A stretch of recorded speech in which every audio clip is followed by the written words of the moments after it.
Good morning and hope you are well. It is Thursday morning. I've got my sandals on. In hope more than expectation, we are going to be hopefully listening and hearing all your views today. 083 3333 975, our text and WhatsApp number. If you want to call Audrey on 051 846 123. Want to give another promo to our SE2 Hero. So if there's somebody in the community that you believe is warranted and should get the Hero Award, please text us in the word hero with the name of the person and why you think they should get the award to 083 3333 975, or you can go on the website.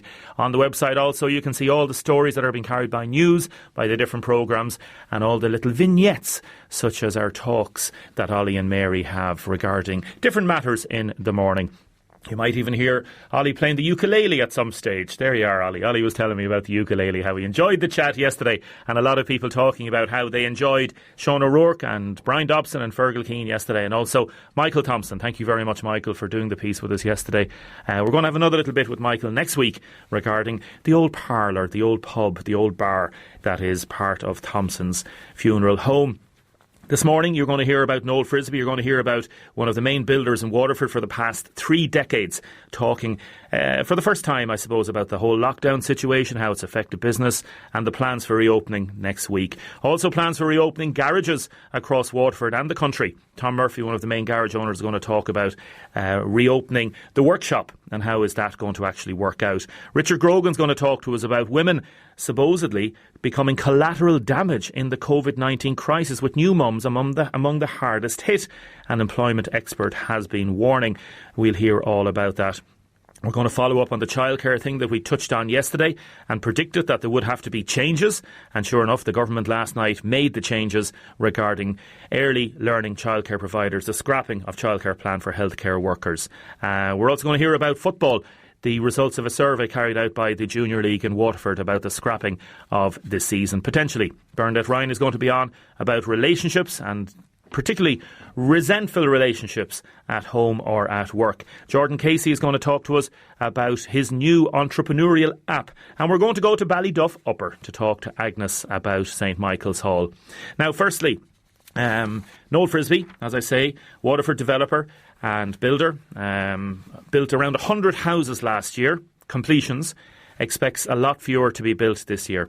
So COVID, what effect has it had on the home building industry?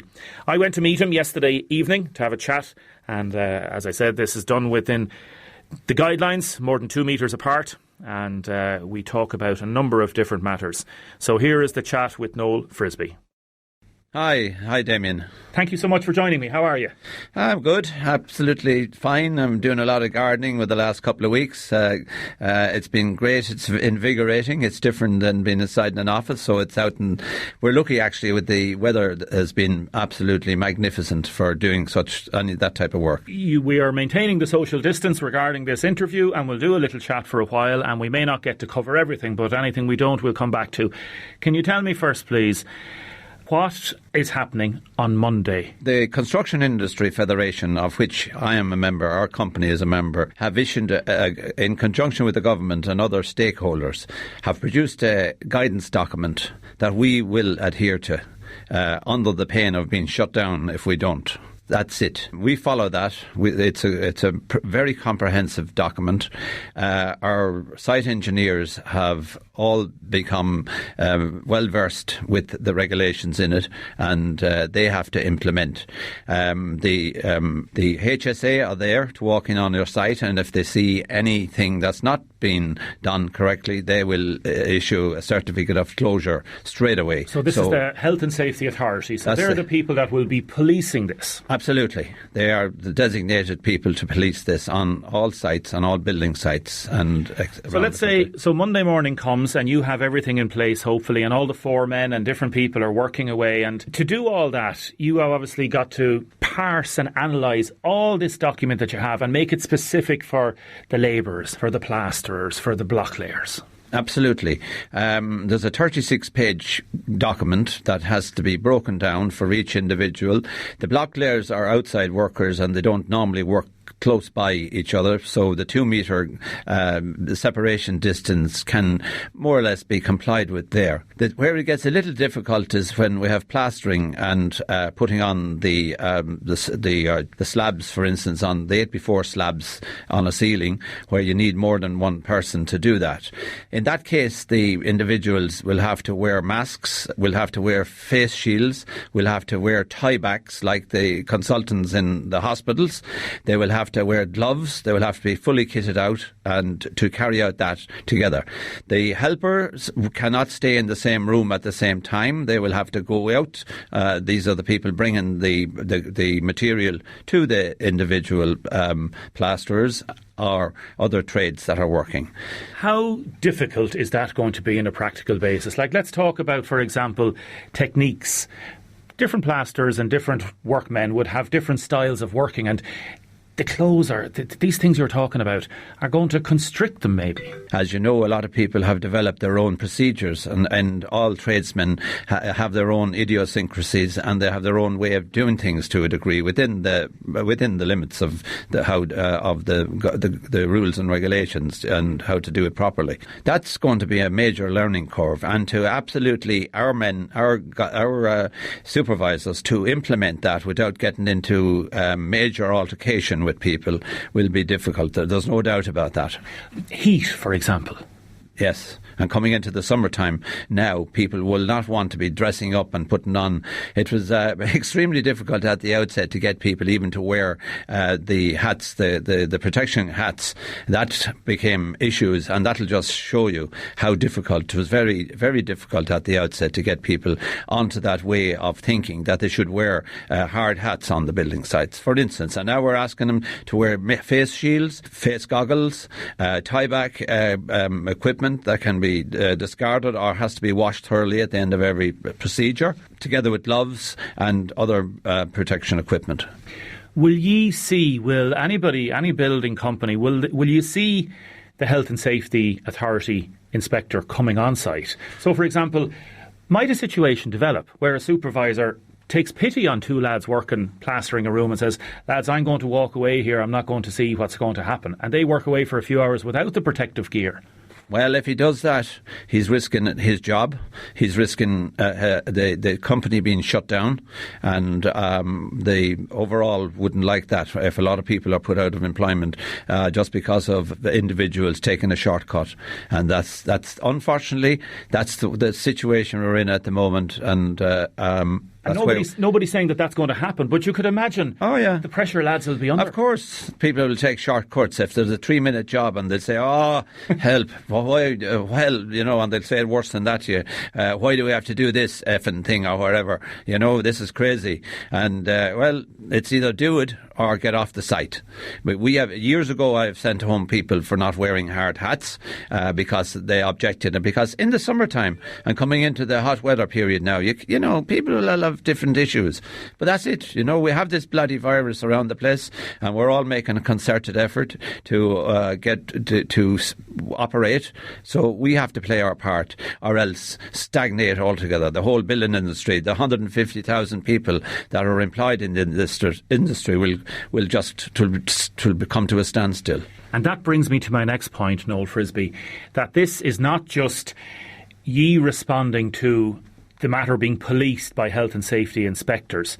This has to be yourselves and everybody on site buying into this and self-policing. Well, it is. That's the issue. I mean, to be honest about it, since the beginning of March, we took on board a very qualified health and safety officer called Gordon Richardson, who he's a microbiologist, actually. So he actually took all our lads out in the open for site meetings and brought it home to them what they should be doing and to take care, because the last thing we want is to bring home, for our staff, to bring home a virus back to their households, back to their families, back to their loved ones.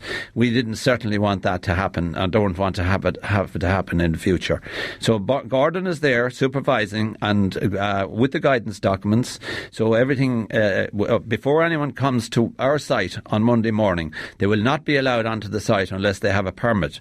That permit at the moment is got from filling in a form with and going through a procedure with the CIF, the Construction Industry Federation. That permit is numbered, and unless those individuals have that, they will not be allowed to engage in any practice on our sites. We will give a toolbox talk. Each group, the block layers may come in at 8 o'clock. They will get a guidance, a protocol talk, and then the other people, maybe plasterers, will come in at 8:15. They will get another, go through the protocol again, and basically, as people, as they arrive on site, that's the way it will happen. It'll basically an induction. Again, a second induction. What other practical things are going to happen? For example, break times, for example, toilet breaks and... Yeah, that's another thing. Like, I mean, people are not supposed to come to work in more than 2 in a car or 2 in a van. They certainly will not be allowed on our sites with at mealtime. And in our canteen, for instance, people will have to go in individually. We'll have to stagger the break times, and that will be done so that, say you wanted to make a cup of tea, you will go in and make your cup of tea, and you will take it away out to your van or your car to allow other people to come in and do the same. The very same procedure will take place with our toilet. We will have disinfectant, we will have wash downs, clean downs at intervals. There's a COVID-19 designated person to implement this, as well as our health and safety people on the site, who's trained in all the aspects of this. We have wash stations, have to have wash stations throughout the site so that people can wash their hands and clean themselves and disinfect as the day goes on. Can you guarantee, Noel Frisbee, that anybody working for you or any company that you know you can't be responsible for others, that if somebody saw something untoward and somebody wanted to make a complaint, they're not going to be victimised by making a complaint? That's a hard one to call, because obviously people will have issues. They might have an issue against another individual, and they might take it. They might have an issue against our company, and they might take it out in a way that will bring, maybe make false or misleading accusations. And nobody wants that, of course. Absolutely, and that has happened already. So I'm not going to go into the detail of that sort of thing, but people are quite capable of doing that. In the past 8 weeks? Yeah, in the past 8 weeks. Okay, I didn't know that. But no, we got through it. It was just a situation that developed, and it shouldn't have developed, and it was misleading. How many sites are you going to have people working on over the next few weeks? We will open our 2 sites. One is the Knightswood at Williamstown, and where we're engaged already there. And that how many houses there? There's the first phase is 80 houses of about 300 in that lot there. We will also have a continuation of phase 4 in Foxwood, which is our ongoing site, of which there's close to 200 houses already occupied and completed there. And there's a number of our designated percentage of social houses. There are people anxious and screaming to get into those, and those houses are on the point of completion. They're being ready for painting. So we want to make those available. Actually, the road in front of them has been tarred next Wednesday, so that will drive on and make those houses available for people that's crying out for them. Who is going to be in charge of the PPE, the personal protective gear? Is it the individual workers or is it the company? We will be in charge of that, and together with providing the necessary equipment. You can't rely on each worker to be coming in with a different type of face mask or a different type of protective gear which they think is right. Obviously there's a lot of shoddy stuff out there. Tell me about cost and inconvenience and what this means for you running this company. It is. It certainly has slowed down everything. The requirement for the numbers that we would hope to have produced of houses produced. We completed over 100 houses last year. I would say this year will be a disaster. And with regard to the whole thing, I classify this year 2020 as a total forget year and just write it off. I couldn't even estimate how many we will, how many units we will complete this year. It'll slow down the figures. Will it be 20? Oh well, I hope we'll go up more than that. I'd say hopefully 40 anyway. But we're going to be pushing. Probably, yeah. But it's certainly going to it certainly is impacting hugely with regard to, you can imagine yourself, the slowness of the operation. The actual costs involved will magnify. It was bad enough with costs of everything else that was going on, but now we have all the extra costs. Obviously, the quicker we can do something, machine time and everything else, machines will be sitting there lying idle, and they are costly businesses to have around a building site, I can assure you. Are you getting any support from the government regarding paying for... The only support, we get no grants or anything like that, so we're not looking for grants either. But what has been there is the COVID-19 payment, and that has been implemented, and that's been... We have made nobody redundant as such, and we continue that way. So hopefully, my aim is to get everybody back on site and continue. We will need support, and hopefully we'll be able to produce houses as we've been doing for the last 35 years and in Waterford, and get on with it.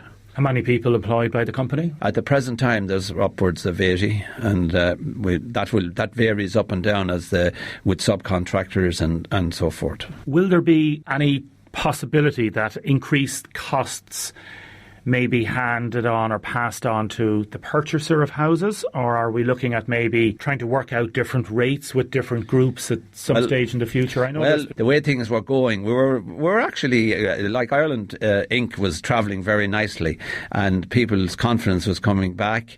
The banks were opening up and lending and to people for mortgages a bit better. Okay, we had a problem with regard to this, the affordable houses, the gap between the people that could get are qualified for a social house and the people that could qualify for a loan of 200 or 150 or 180,000. There was a gap in between that those people were not able to reach. But that was hopefully being addressed. But now the whole thing has been put on the back burner, and we're back now to a situation where the banks are looking at the the mortgages that they have maybe sanctioned already. They're looking now at the job security.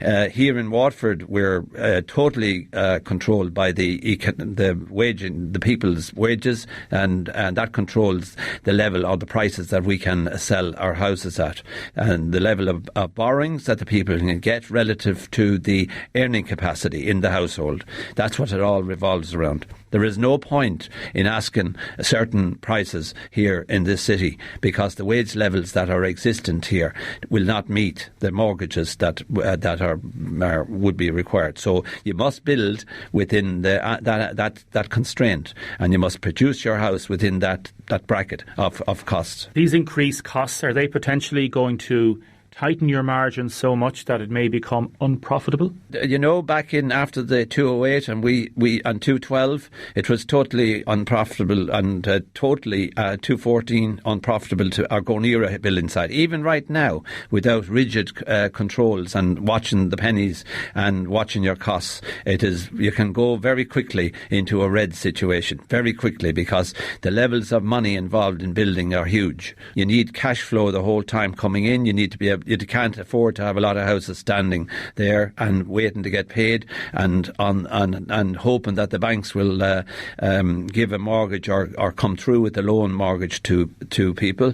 That's kind of at the moment a little iffy, and it's very worrisome. Okay, so like that, you don't want to have a pile of houses stacked up and all of a sudden they're just sitting there, and that's going to happen to a lot of people, and the smaller the builders will be affected with it.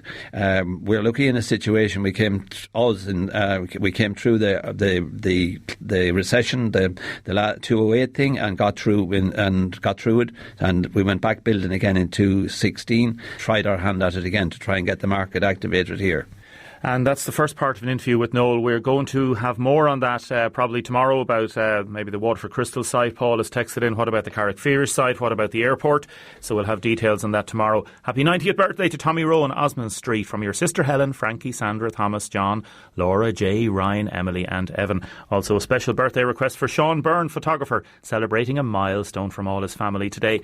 A phone caller into 051846123 say they have a small building firm, mostly doing extensions. Firstly, there aren't enough HSA inspectors, only 2 or 3 for all of Waterford. Secondly, they're struggling to get some tradesmen back to work as they're on the COVID payment, and some might be doing other jobs.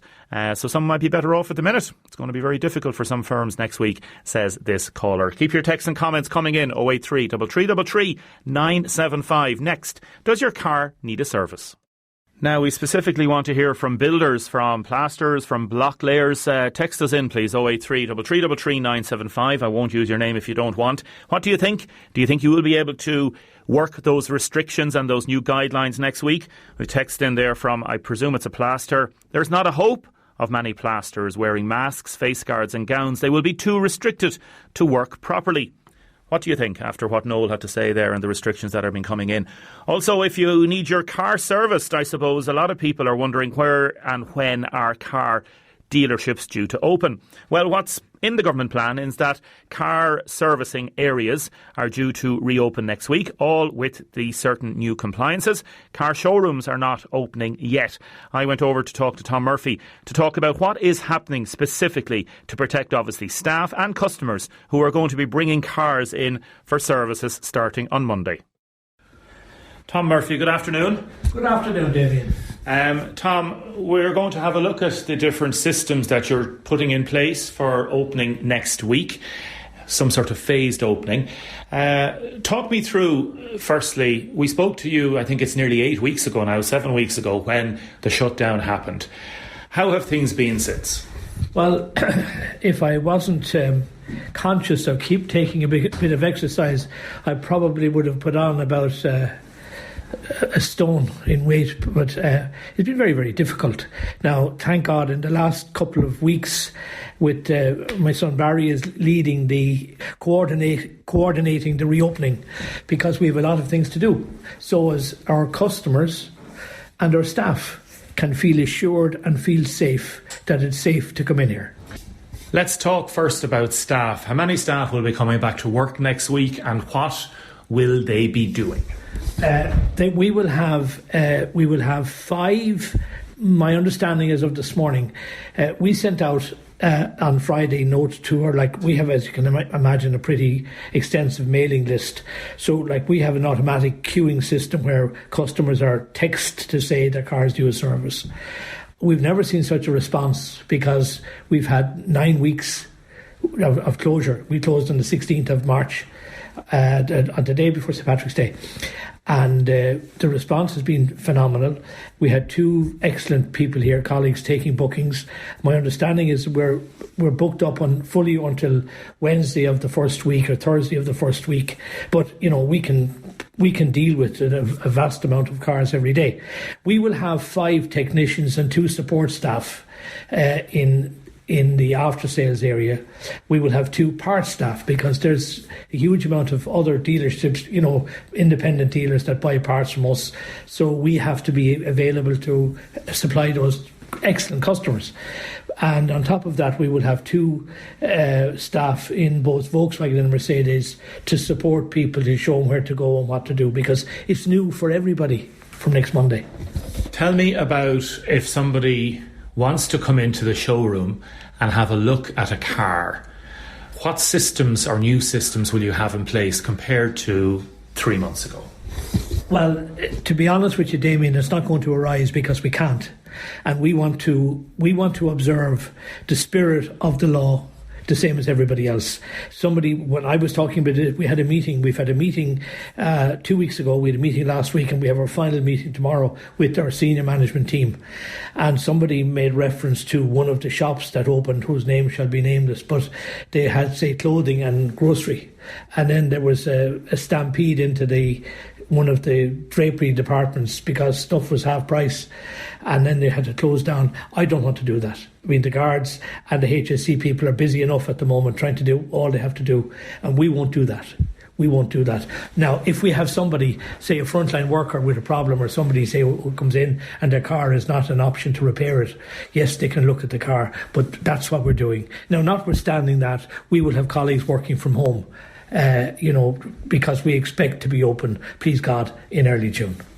When early June comes, and I've seen some pictures of some other garages in Dublin trialling certain cleaning systems, in the sense that there may be dedicated staff that will be wiping down the car after somebody goes and takes it for a test drive and such matters. I know you're very well connected in the Society of Motor Industry in Ireland. What contingency plans have you been discussing?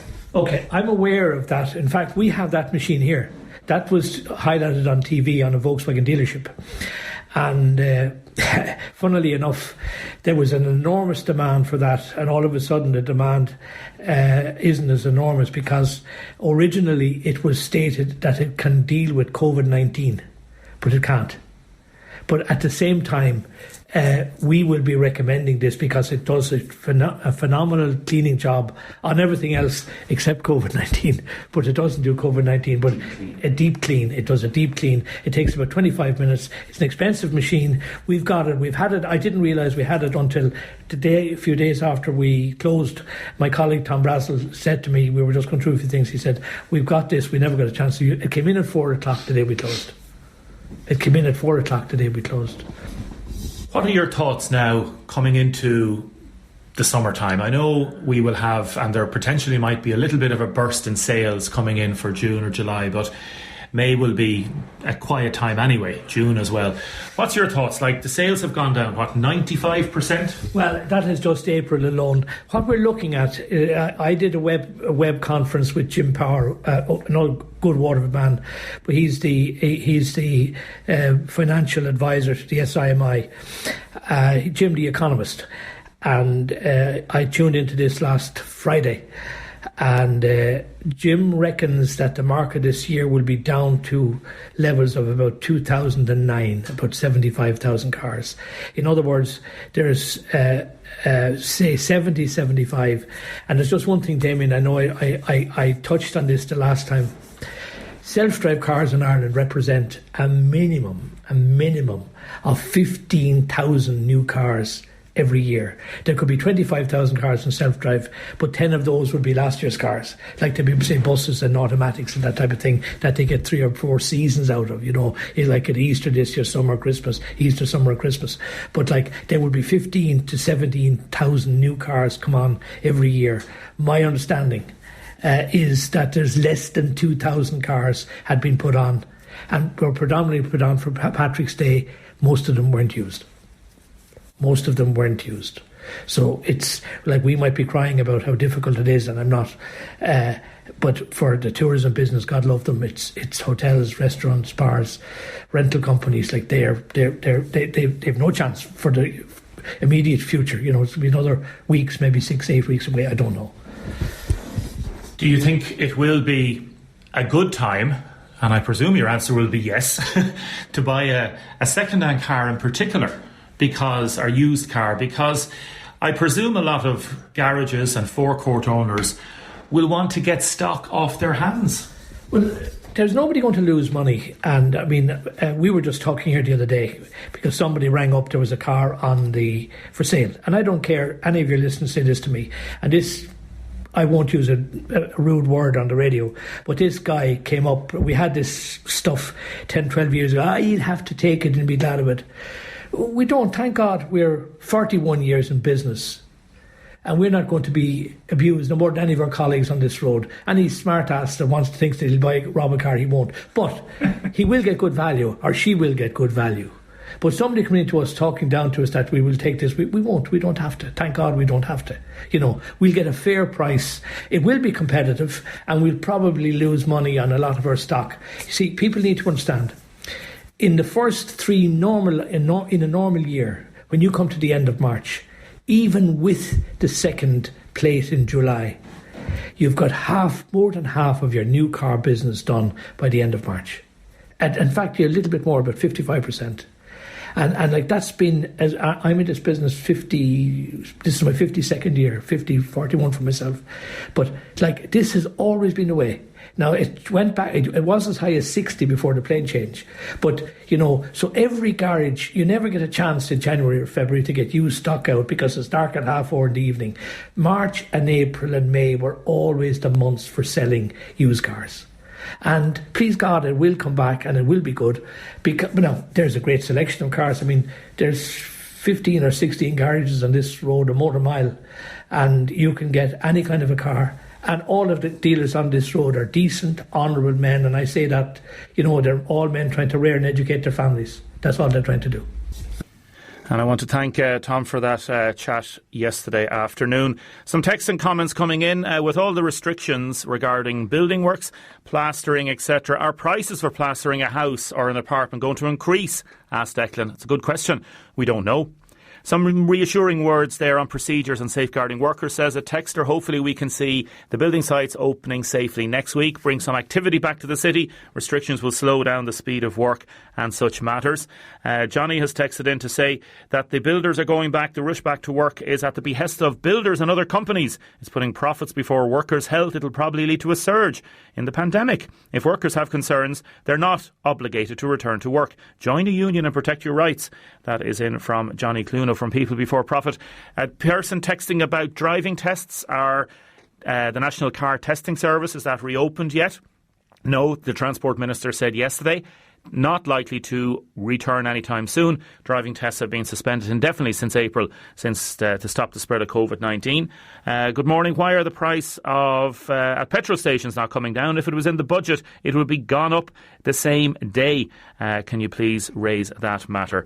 Keep your texts and comments coming in. We're going to talk next about our new mums, maternity issues and maternity rights going to be trampled on in some way because of the COVID crisis. In a minute, I'm going to be talking to Richard Grogan about employment law, and particularly in relation to women. Good morning. I missed the start of the show this morning. Did Noel Frisbee mention anything about work restarting at Foxwood? I purchased a home there, was due to move in this month, but due to the crisis, I assume the site was closed. Yes, it is due to restart work next Monday. Another texter in about fly tipping and dumping, and a lot of garbage dumped around back at chippers in different places. Can you please tell people to stop doing this? Richard Grogan, good morning. Good morning to you. How are you? I'm very well, thank you. I hope you're keeping safe. We're great, thanks. Good to talk to you again. Solicitor and employment law specialist. I've spoken to you before on the show. You're an expert in all matters concerning employment law. One of the big issues around maternity rights, and you're saying that you're seeing a huge increase in calls from women on maternity leave. Tell us about this, please. Well, there's two issues that are arising. The first is that women coming back from maternity leave at the present time and during April and now in May, because they weren't on the payroll on the 29th of February, they can't be put onto the temporary wage subsidy scheme. So this is an anomaly in the legislation. We're told it was because of the fact that it was rushed legislation, but it isn't being addressed. And this is a real problem for that, is the first one. Okay. The second one we're finding is that women are coming back, and that's one that employers and employees are contacting us about. The second one is women coming back from maternity leave. They have a right under the Maternity Protection Act to go back to their previous job. And what's happening now is they're not being let back into the workplace.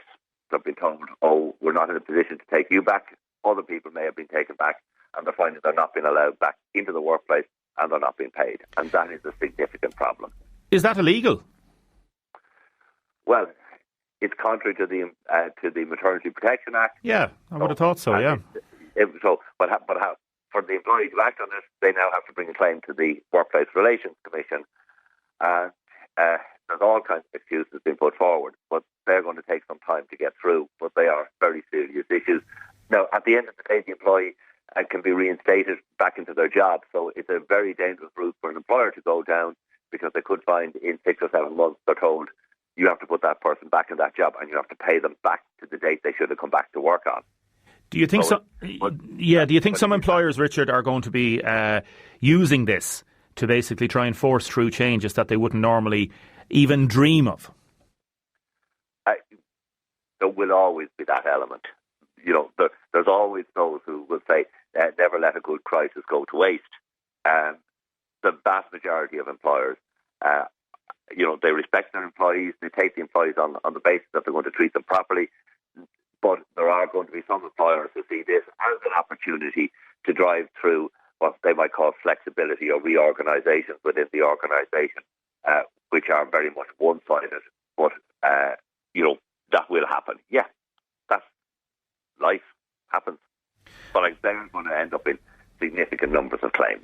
Yeah, I just had a text in. A lot of these problems are coming towards women, and I can see a significant number of equality claims that are in the pipeline and going to start running. I think you could be right on that. Text coming in, flooding in already on this. I'm going to deal with them now. Richard, listen, we'll come back to this in the next few weeks. Thank you so much for joining us. Appreciate it. Thank you very much. Thank you. Good to talk to you there. Richard Grogan, solicitor and employment law specialist.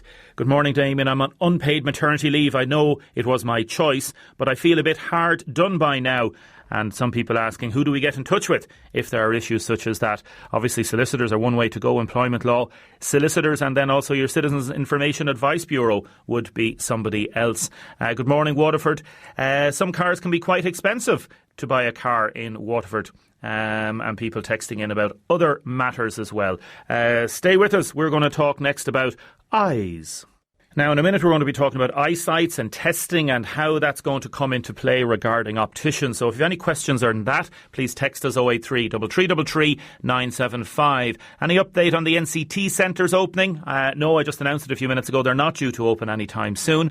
Good morning. Can you please bring up the issue of people not voting in the David Cullinan going for the chairperson of that COVID committee? We will do that, certainly. We're going to be talking to David hopefully in the next few days. Good morning. I hope if anybody intends purchasing a new car, they will leave their money in Waterford and buy cars and purchases in Waterford. We need this for our city and county to survive. Paul O'Donoghue has tweeted regarding Irish house prices possibly falling by up to 20% this year. So that might have some effect on what we're talking about regarding the building. And a listener texting, good morning. Thanks from all in the Grange. Ardmore church gates are open every day for a few hours. Take care. God bless. From Carmel Francis. Good morning, Garvin. Morning, Damien. How are you? I'm very good. It's a beautiful sunny day out there. We don't know if we can enjoy it properly yet, but at least however the COVID-19 lockdown, we've had a bit of weather to help us through it. Yes. Garvin Mulligan, Specsavers are going to reopen on Monday. I was watching different reports about how opticians are going to adapt and deal with, I suppose, the situation. For example, somebody going in, picking up a pair of glasses. That's not going to happen now, is it? No, the whole process that people are used to, even the eye examination, will be different. All our staff will have masks and gloves, and so you will have a different process. Even the selection of glasses, each time someone picks up, you have to do it with a staff member, and then we will put those away and disinfect them after each time before we put them back on the shelves. So it will be a different process. We have to adhere. The main thing is we have to adhere to the government guidelines, and we have to restrict the number of people coming into the store, and that's going to be the most challenging part for us as well as the challenging part of the whole eye examination. But we have to trying to get back to work. There's a lot of people out there who need to get their eyes tested, and that's why we'll be open from 9 o'clock on Monday morning and facilitate those people at the moment. And will it be by appointment only, or will there be a walk-in service? No, it's really at the moment it's by appointment only, because what we want to do then is have a conversation with the person on the phone to see how important that appointment is, because we really want to get the emergency case that people are having problems in first and to get through the backlog of that. So anyway, when you make an appointment, we will sort of go through a number of questions, and we might just put you back a week or so depending, because we really need to see a lot of emergency cases out there. I mean, I had one yesterday myself. A gentleman came in and he had a blood clot at the back of the eye, which, is a very, very serious issue. So we want to get as many of those patients in to have a look at them. So if you're worried about your eyes in any way, make an appointment. We will then bring you back and go through if necessary any questions, and then we'll make the appointment for you. And in terms of those emergencies, have you seen an increase in eye injuries caused by people trying to do lots of jobs at home and DIY stuff? You do see a lot more of injuries, especially because people are doing a lot more, and generally it involves, people who are cutting hedges or trees or, damaging the front of the eye, which could be very, very serious and very, very painful. So you've definitely seen a lot more of that, and that's occurring in every area with people probably with fractures and everything else. So the whole idea is, again, if anything happens like that, contact us. But we also have Specsavers remote care, where you can just fill in online, and we will then ring you back, or we can even do a video conference with you to review your look at the eye and to see what the problem is. And that service is free. That service is free. Okay, so how do people get in touch? Is it just to ring the normal numbers that they'd have for your shops, your stores? Ring the normal numbers. They can also book online as well. And we will, if anyone books online, we will ring them back. It's just normal standard practice we're trying to do at the moment. Because what's slightly worrying is the amount of, we would normally see, a number of serious cases that we have to refer. And the numbers we're seeing is really, about 10% what I'd normally be referring. I'm only referring at the moment. So there's a lot of serious cases. I mean, only the last 2 months I've only had probably 2 referrals to the hospital or to the ophthalmologist. Now I would normally over a 2-month period have at least 20. So there's a lot, and that you multiply that across even Waterford alone. There's a lot of people who must be having eye problems who have let it go, and that's the big worry. And this is the same in all other areas of medicine. Like they were talking about early on in the week with cancer, but it's the same with eye care. We don't want people to lose their sight. So it is a case that we can come in. It is a safe environment in here. After every patient, the whole rooms are cleaned down. Everything is cleaned down. There is no really risk of infection. But we do need to see patients, especially ones who are having problems with their vision in any way. Okay, so you think there could be a lot of people out there that are suffering in silence? Oh, I think it's definite, and I'm talking to my colleagues across the country. It's the exact same scenario. And when you look at it, if I think in my own practice here, there's probably we're missing 10-fold people who would be referring. So it's not that it's gone away; they are still there, and the same problems are happening. So I know people are worried about catching COVID-19, but you also have to look after the essentials of your health as well. And it's the same as coming out from all areas of medicine at the moment. For cancer, for blood pressure, for heart, and the same for eyes. If you're having a problem, and especially the kind of things where your vision in one eye is suddenly deteriorated, suddenly over a few days, or you're getting a lot of flashes or floaters, and the main anything sudden and anything unusual, really give us a call or make an appointment, and we'll get to talk you through it, and go through any of the stages we need to bring you to. Yeah, we'll just wait and see how it goes next week, as you say. But you're going to obviously try to do it in a very strategic and phased basis, and take it nice and easy, Garvin. Seems to be the message. At the start, we'll only have one person testing, and we'll be seeing only patients every half an hour, and we'll have someone at the door. We'll be sort of reducing the numbers. We'll only be allowed to have 7 people or 6 people in the store at any one time. So we'll be sort of, and people may have to queue again. We'll have to look at all the systems we have. But we are implementing all the guidelines in the government document. That's what we've been doing all this week, getting ready for Monday. So that's the most important part. People, when they come in, they have to feel safe, and that's what we have to make sure happens within our store.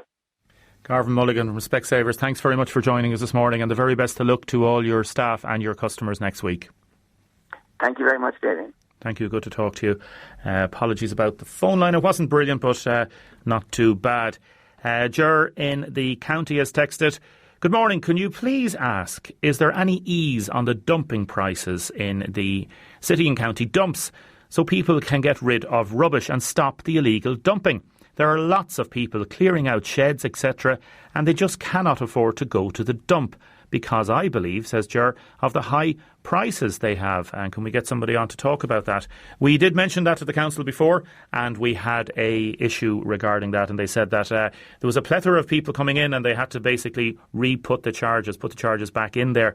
So is that the case? Is there a lot of people clearing out sheds and such matters, and is that why illegal dumping is happening? Good morning. We were looking at buying a car in the last few years. We ended up buying in another county because it was €3,000 cheaper. So there are issues regarding some prices, says this texter. Good morning. My son is on a COVID payment of €350 a week. He worked a 42-hour week. He has a wife, a child, a mortgage. Now, my friend's granddaughter worked 10 years part-time and she's getting the same. How is that fair? That's one of the issues that has come up regarding the COVID payment, and the government, I suppose, decided, well, we're going to try and get as much money out there to keep the economy going, and we'll worry about paying it back later. So that was their plan. Has it worked? Let us know what you think. 083 333 975, or is it unfair?